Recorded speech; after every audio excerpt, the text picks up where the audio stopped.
Now sir మీ ప్రకారం ఇక్కడ మనం బాహుబలి లాంటి సినిమాల్లో రాజమౌళి గారిని చూసాం, పుష్ప రంగస్థలం లాంటి సినిమాల్లో సుకుమార్ గారిని చూసాం, RRR ఆస్కర్ విన్నింగ్ దీనిలో మన రాజమౌళి గారిని చూసాం. ఈ డైరెక్టర్స్ అందరిలో sir who do you think is carrying that ఆరా? అంటే వాళ్ళు రకాల్లో వాళ్ళు ఇది ఉన్నారు అన్నప్పుడు రాజమౌళి గారిని చూస్తున్నాం. రాజమౌళి గారు ఆయన ప్రతి సినిమాకి ఒక డిఫరెంట్గా జోనర్ ట్రై చేస్తా ఉన్నాడు. ఎక్సెప్ట్ బాహుబలి 1 and 2 తప్ప మిగిలినదల్లా మీకు ఏ సినిమాకి ఆ సినిమాకి ఒక డిఫరెంట్ రెగ్యులర్ కమర్షియల్ అయినా కానీ మొదటి సినిమాల్లో ఏం చేసామంటే ఆయుధాలు మార్చేవాడు.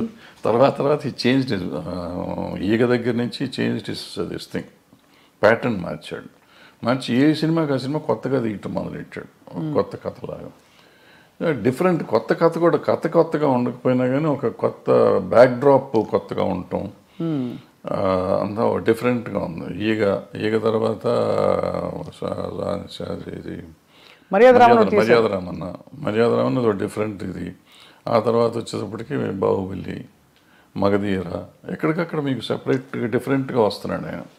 సో రావటంతో మీకు ఆయన ఒకటి ఇదైంది.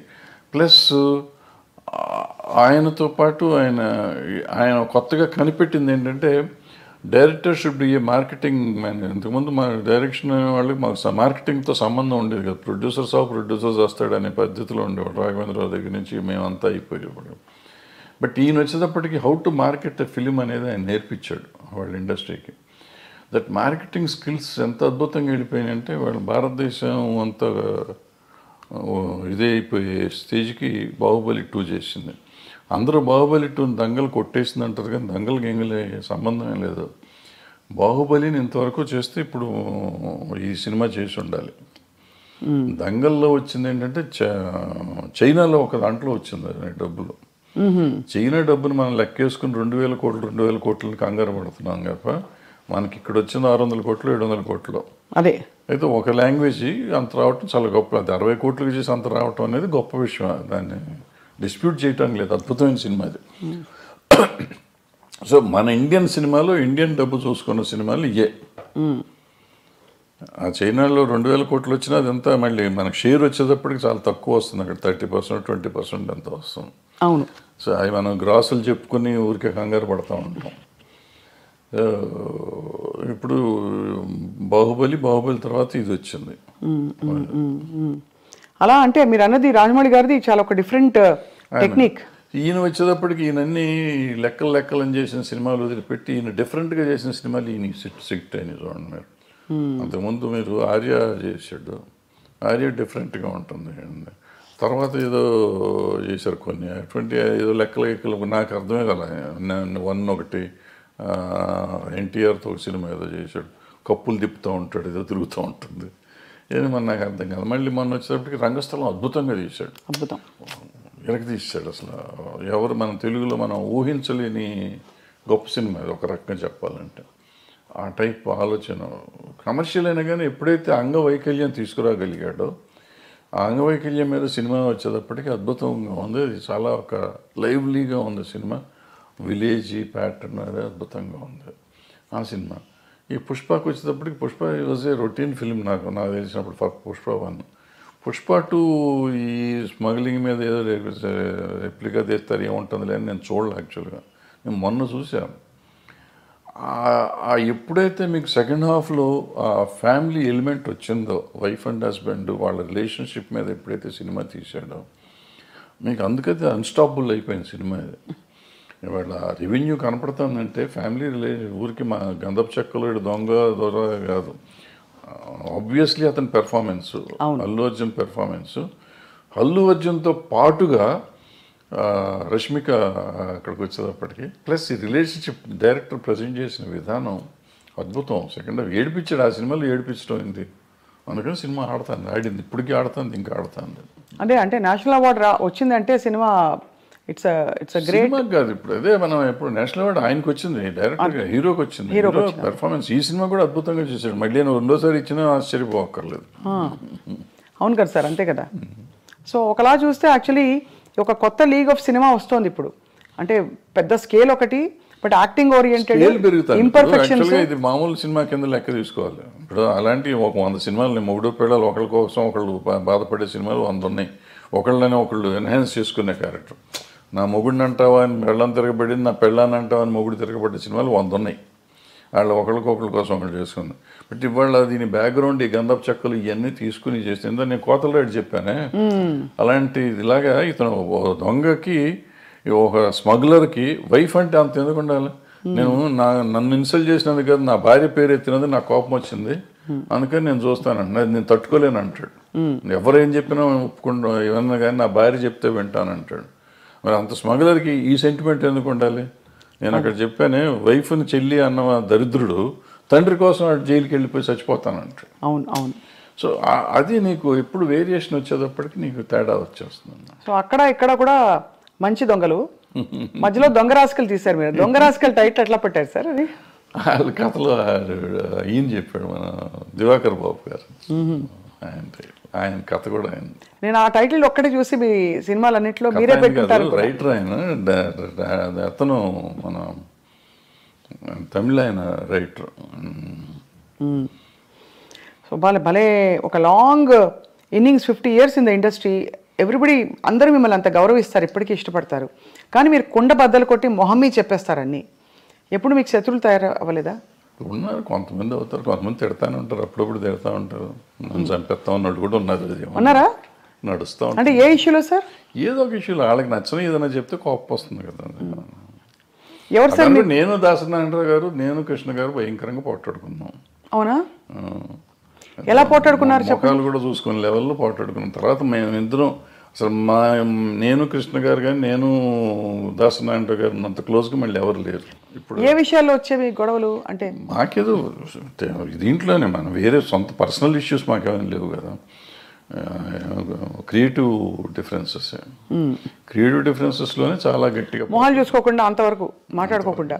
అప్పుడు సెల్ ఫోన్ లేవు ఇవన్నీ. అంటే మీరు మరి మళ్ళీ ఎలాగా మేకప్ అలాగా మళ్ళీ ఆటోమేటిక్గా అయిపోయింది. ఆటోమేటిక్గా అంటే ఎవరిలోనూ కల్మషం లేదు. ఇప్పుడు నాకు కల్మషం ఆయన మీద, నారాయణరావు గారి మీద కానీ కృష్ణ గారి మీద కానీ కల్మషం ఉండి నేను పంతం బట్టి ఉంటే వేరే, వాళ్ళకి నా మీద అటువంటిది ఏం లేదు. ఒక క్రియేటివ్ డిఫరెన్స్ వచ్చింది నాకు కృష్ణ గారికి, అట్లాగే దాసనారాయణ గారికి నాకు ఒక క్రియేటివ్ డిఫరెన్స్ వచ్చింది. సో అప్పుడు యూత్లో ఉన్నాం కాబట్టి దాసనారాయణరావు గారి మీద కొంచెం చిల్లల పల్లలుగా నేనే ఆయన మాట్లాడలే పాపం. సో ఆయన పిలిచి ఒక రోజు కూర్చోబెట్టి మాట్లాడారు, సెట్ అయిపోయింది. మీరు ఫాండ్గా ఇష్టపడి వేసుకునే మీ సినిమా ఏది సార్? వేసుకుని చూసే సినిమా పోతే పోనీయా, స్వర్ణక్క? నాకు పోతే పోనీ ఒకటిను, అలజడి ఒకటి. అలజడి ఎందుకంటే అలజడి ఇట్స్ మై ఓన్. ఎక్కువ సినిమాలు డైలాగులు కూడా మేము కాలేజ్లో జరిగిన సీన్స్ ఇవన్నీ ఎక్కువగా, నా కాలేజ్ డేస్ మొత్తం అంతా అది.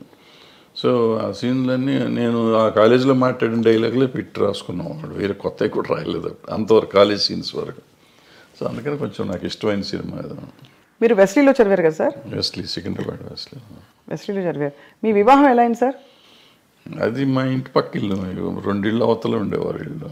సో మీరు చూసి ఇష్టపడ్డారు అయితే, అంతేగా? Love marriage. లవ్ మ్యారేజే. అదే మరి ఇందాక ఏమన్నారు, ఫోటోలు కూడా చూడమని చెప్పారు సార్ మీరు. అది వచ్చింది అది. సో మీ పిల్లలు ఎవరు మీ బాటలో నడవట్లేదా? వాళ్ళు సినిమా ఇండస్ట్రీ వద్దనుకున్నారా? మీరే డిసైడ్ చేశారు సార్ వాళ్ళకి? నేను చేయలేదు. నేను సినిమాలు చూడమంటే సినిమాలు కూడా చూడరు. చూడరా? నా సినిమాలు ఏం చూడరు, బయటికి చూస్తారని తెలియదు నాకు. చిన్నప్పుడు పెద్ద ఇష్టపడేవారు కదా, వెళ్ళేవాళ్ళు సినిమాకి తీసుకెళ్ళేవాడిని కానీ పెద్ద. So life has taught you so much sir. అంటే వాట్ ఈస్ మీ కోర్ టేక్ అవే ఏంటి లైఫ్లో అని? To be satisfied with whatever you have first point, then you will be very happy with that. అంతే తప్ప నాకేం లేదు, నా కళ్ళు ఉన్నారు వీళ్ళు ఉన్నారు, ఇక నా కళ్ళ ముందు ఉండి వీళ్ళు వెళ్ళిపోతున్నారు అని మనం బాధపడిపోతా అంటే you lose lot of things. నేను ఐఎమ్ హ్యాపీ ఉన్నాను, బాగానే ఉంటాను కదా. బాగుంటానికి ప్రయత్నం చేయాలి. అంటే ప్రయత్నం చేయకుండా తిరగటం అనేది ఒకటోకి వచ్చింది. ముందు ప్రయత్నం చేయి, నీ పని కృష్ణుడు చెప్పిన భగవద్గీతలో నీ పని నువ్వు చెయ్యి, వచ్చేది ఫలితం నీ చేతిలో లేదు. ఫలితం ఒక్కోసారి ఏదైనా రావచ్చు, కరెక్ట్, అవును, ఫలితం లేకపోయి ఉండొచ్చు, బట్ నీకు కృషి అయితే ఉండాలిగా.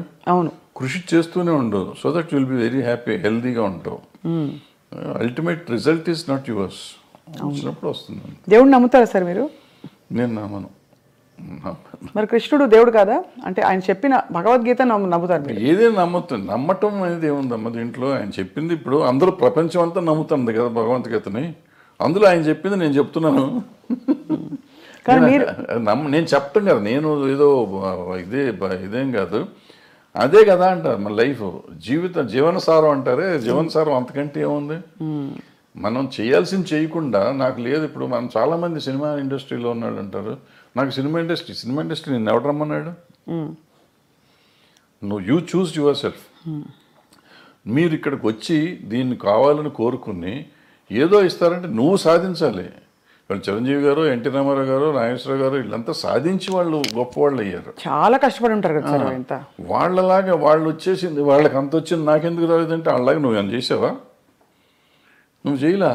నువ్వు చేసింది చేస్తే నీ పరిధికి ఎంత ఉందో అంత పరిధి నీకు వస్తానే ఉంది. నీ టాలెంట్కి సంబంధించి ఇప్పుడు నేనున్నానమ్మా, నేను సినిమాల్లో 1 వేషం వేసి ప్రకాష్ రాజ్కి అంత ఇచ్చేస్తున్నారు, ఆడ పెట్టుకుని నన్ను ఎందుకు పెట్టుకోలేదంటే నాకు పర్సనాలిటీ ఉంది కదా. ఆయన యాక్టరు, ఇవాళ దేశాన్ని ప్రపంచంలోనే ఆయన పేరు చెప్పుకునే అంత గొప్ప యాక్టర్ అతను. అవును. అతనిలాగా నేనున్నాను, ఒడ్డు పొడుగున్నాను, డైరెక్ట్ చేశాను, 2 సినిమాలు యాక్ట్ చేశాను, ఆయన పెట్టుకుంటారు నన్ను పెట్టుకోరని ఏడిస్తే నా ఆరోగ్యం చెడతాం తప్ప ఏం రాదు, పోదు, నాకేం రాదు. సో దిస్ కంపారిజన్ కానీ లేదంటే అసలు మనం వేరే కానీ ఆలోచించకుండా మనం చేయాల్సింది చేసుకుంటూ పోతూనే ఉండాలి. వచ్చినప్పుడు వస్తుంది. సార్ తెలుగు ఫిల్మ్ ఛాంబర్ ప్రెసిడెంట్గా మీరు వ్యవహరించారు. మూవీ ఆర్టిస్ట్ అసోసియేషన్లో మూవీ ఆర్టిస్ట్ మెంబర్ కూడా కాదు, అంటే కాదు, బట్ జరుగుతున్న మార్పులు పరిణామాలు, ఆర్ యూ సాటిస్ఫైడ్ అంటే ఒక as a senior film technician? అంటే బేసిక్గా మనం అసలు మూవీ ఆర్టిస్ట్ అసోసియేషన్ అనే దాని గురించి పెద్దగా ఎక్కువ మాట్లాడుకోవటం అవసరం లేదు. ఎందుకంటే కంటే ఒక 800 మంది మెంబర్స్ దాంట్లో 200 మంది అసలు ఉన్నారో లేరో వాళ్ళకే తెలియదు. కానీ అంత ఢిల్లీ ఎలక్షన్ లెవెల్లో చేస్తారు కదా సార్, దాని ఊరికి చేసుకుంటారు, చేస్తారు, అనవసరం, చేయాల్సిన అవసరం లేదు. అది ఈవెన్ ఛాంబర్ ఎలక్షన్ కూడా నేను మొన్న లాస్ట్ బిఫోర్ ఇయర్ ఎప్పుడు చెప్తే ఎందుకు చేస్తున్నారంటే దాన్ని పోయే కాలం వచ్చిందని తిట్టొచ్చారు, మీడియా ముందే తిట్టొచ్చాను ఆ రోజు. అంతే, మనకి ఏదో సరదాగా ఎలక్షన్ చేసుకోవాలి తప్ప దీంట్లో రూపాయి వచ్చేది లేదు ఎవరికి. ఫస్ట్ పాయింట్, మన టైం వేస్ట్. బట్ నువ్వు సర్వీస్ చేద్దామని వచ్చినప్పుడు డబ్బులు ఎందుకు ఖర్చు పెడతాం? నువ్వు చేసే సర్వీసే ఎక్కువ, సర్వీస్ చేస్తున్నావు. సర్వీస్ చేస్తానికి వచ్చి నువ్వు ₹1 కోటి ఖర్చు పెట్టి నువ్వు వస్తే నీ మోటివ్ ఏంటి? నీ మోటివ్ సర్వీస్ మోటివ్ కాదు. ఇంకా పవర్ వల్ల వచ్చేది కూడా ఏం లేదు. ఏముంటాం పవర్ వల్ల?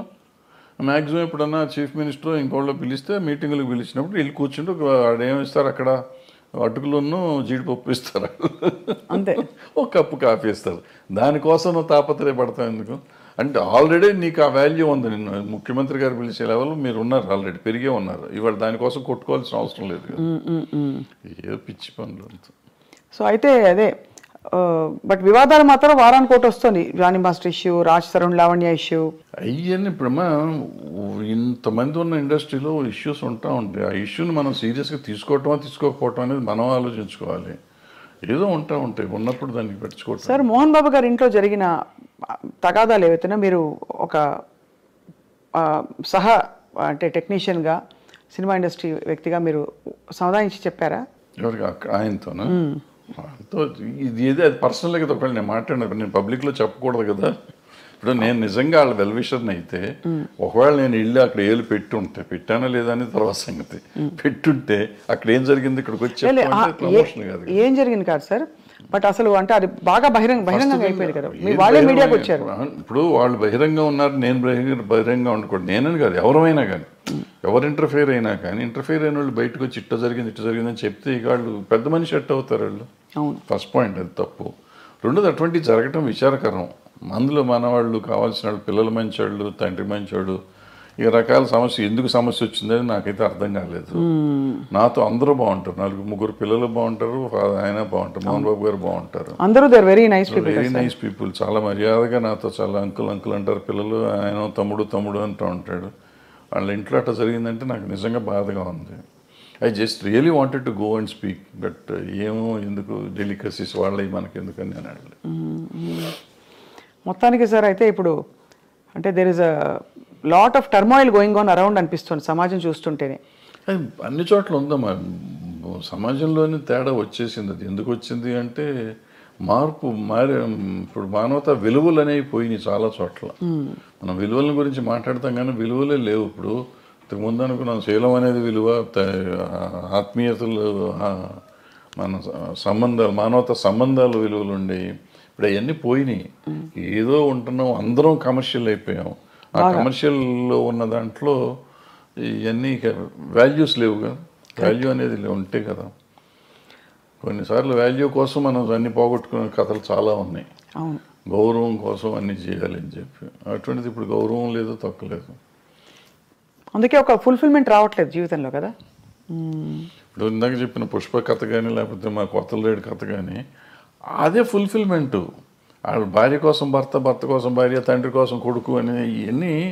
అయితే భగవద్గీతలో కూతురు కోసం తండ్రి, తండ్రి కోసం కూతురు, ఈ మానవతా విలువలు అంటే వాటి కోసం అది ఎంత కమర్షియల్గా చేసినా కానీ మనం ఇవాళకి ఫీల్ అయ్యి సినిమాలు చూస్తున్నాం. బట్ దానికి వాల్యూ ఉంది. బట్ ఆ వాల్యూ మన జీవితంలో ఇవ్వలేకపోతున్నాం. సినిమాల్లో చూసి మనం సినిమా ప్రొడ్యూసర్కి డబ్బులు ఇస్తున్నాం కానీ మన జీవితంలో మన తల్లిదండ్రులకు కానీ మన భార్య పిల్లలకు కానీ మనం ఆ సుఖం అన్నదమ్ములకు కానీ అక్క చెల్లెళ్ళకి కానీ మనం ఆ ఫీలింగ్ ఇవ్వలేకపోతున్నాం. ఆ సమాజంలో వచ్చిన మార్పులో మనలో వచ్చింది.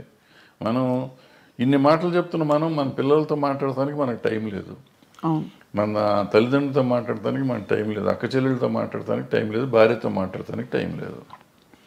Are we avoid. ఒకవేళ టైం ఉన్నా కానీ ఎందుకో మనకు సాధ్యమైనంత వరకు దూరంగా ఉండటానికి ప్రయత్నం చేస్తున్నాం. ఇంకా విలువలు ఎక్కడి నుంచి వస్తాయి? విలువల గురించి మాట్లాడే నైతిక హక్కు ఎక్కడ ఉంది ఎవరికైనా? Very true sir. బహుశా కొంతవరకు సినిమా ప్రభావితం చేస్తుంది ఈ విషయాలని. బహుశా అలాంటి కథలు వచ్చేసి క్లిక్ అయిపోతే ఆడియన్స్తో తప్పకుండా, ఎందుకంటే ఇంత పెద్ద పెద్ద సినిమాలు, ఇంత మార్పులు తెచ్చిన సినిమాలు మనుషుల్లో సమాజంలో ఉన్నాయి. చెడు ప్రభావం చూపించిన సినిమాలు కూడా కొంత ఎంతో అంతో ఉండుంటాయి. నిజం చెప్పాలంటే నేను పుష్ప 2 చూడకూడదు అనుకున్నా. ఎందుకంటే బయట చెప్పిన మాటలు, అదేదో షెకావత్ మీద ఉచ్చబోస్తాడు ఇటువంటి అన్ని విని ఇటువంటి పిచ్చి సినిమాలు చూడాలా మనం ఎందుకు అని చెప్పి చూడాలి. ఎందుకో చూద్దామని మనం పెట్టుకున్న ఫస్ట్ హాఫ్లో నాకు చిరాకుగా ఉండింది. ఫస్ట్ హాఫ్ చూస్తానికి నాకు took me about 5 hours first half చూడటానికి.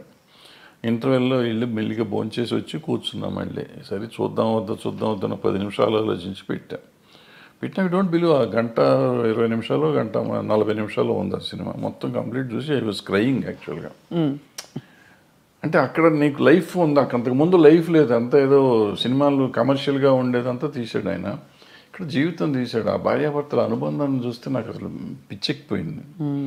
ఆ అమ్మాయి కోసం ఇతను తప్పన కానీ వేరే సీన్లో ఆ అమ్మాయి వాళ్ళని చార్జ్ చేసిన సీన్ కానీ, తర్వాత ఆడబిడ్డ కోసం ఇతను వెళ్ళి ఫైటింగ్ చేస్తున్నాడు. అంటే వాడు అంత పెద్ద డాన్ లాంటి వాడు వెళ్ళి లైఫ్ను పోగొట్టుకుంటున్నాడు, డబ్బును పోగొట్టుకుంటున్నాడు. ఎన్ని పోయినా పర్లేదు, నాకు పిల్లలు కాపాడితే చాలనే ఫీలింగ్ తెచ్చా. అంటే మనలో కూడా ఒక ఆవేశం తీసుకురాగలిగాడు.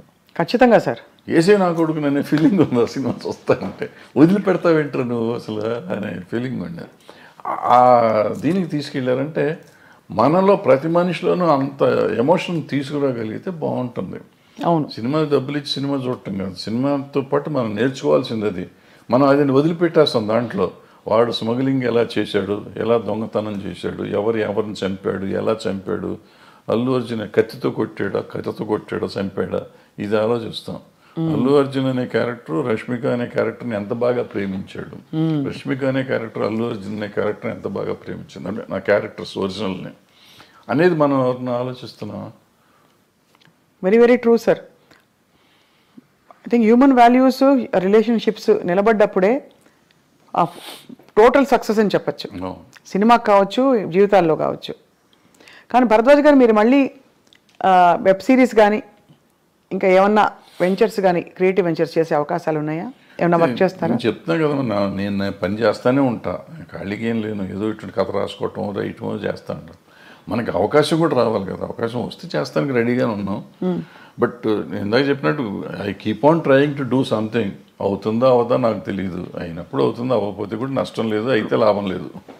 But you're always in the news, and everybody watches your videos. మీ వీడియోస్కి చాలా మంచి స్పందన చూశాను నేను.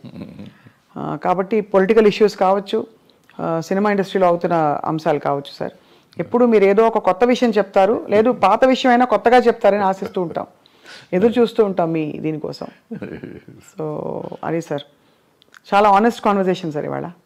ఇంత డీటెయిల్గా ఎప్పుడు మాట్లాడి నాకు తెలియదు, కానీ మీ సినిమాలో నేను నటించాననే ఒక చిన్న విషయాన్ని నేను ఇప్పుడు అందరికి పోతే పోనీ సినిమాలో చాలా ఎంజాయ్ చేశాను sir. Those few days of work. ఆ క్యారెక్టర్ కూడా నా రియల్ క్యారెక్టర్ కాబట్టి, జర్నలిస్ట్ క్యారెక్టర్ కాబట్టి నాకు ఐ ఫెల్ట్ ఎట్ హోమ్. అది thanks for the opportunity sir. And తప్పకుండా మీతో టచ్లో ఉంటాం. అప్పుడప్పుడు ఏమన్నా ఉపద్రవాలు వచ్చినా, సునామీలు వచ్చినా వచ్చి మళ్ళీ మిమ్మల్ని పలకరిస్తాం. సునామీ ఎందుకు వచ్చింది భరద్వాజ్ గారు? Thank you sir. నమస్కారం.